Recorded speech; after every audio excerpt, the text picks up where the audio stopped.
My mum had me when she was 15. She fell pregnant when she was 14, which in the 70s was very unheard of.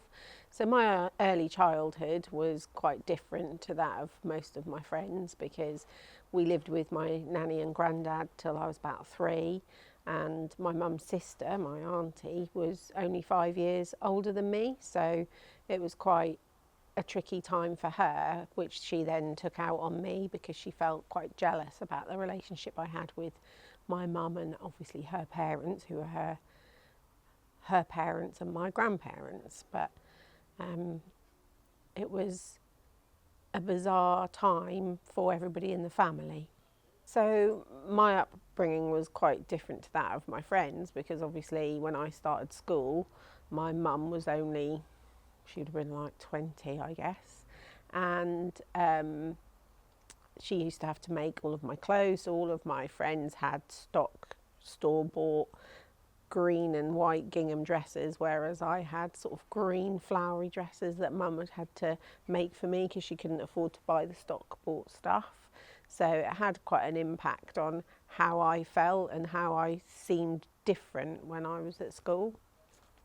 So I think that when I had my own children, it was very different for me, because I waited obviously until I was 29 to have my first darling daughter, and I was very clear on wanting to give them everything that I didn't have as a child. So because my mum was so young and we lived in a council house from the age of about 3, and she didn't really have any money, we didn't really have any opportunities. So she used to take me out for a day in Norwich. She'd save up about 20p a week to be able to eventually take me on the bus to Norwich to buy me chips on the market, and I can still remember her telling me about it.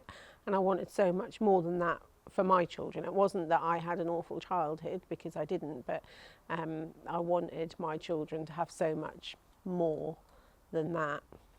In the 70s, as I said, it was quite unusual for people to be such young parents, whereas in this generation it seems like it's more common for people to have children a lot younger, but certainly more common for children to grow up either with one parent or the other. Whereas, as I say, when I was younger, I was the only child in the school whose mum and dad weren't together, and who had a mum who was so young, and people used to make comments to me, call me names in the playground because of it. And I think that, you know, in some respects that doesn't happen anymore, which is a good thing, because there's not that bias towards families, and it is a shame that that is a much more common occurrence for children to grow up without both parents. But at that point in the 70s, I was the only person who didn't live with mum and dad, so the impact of that on me was quite significant. And I think that that's why I was so desperate to ensure that I had a good relationship with somebody before I had children, so that they had that feeling of being part of a family growing up. Sadly, didn't work out. However, that was one of the aims really of me waiting so long before I had children.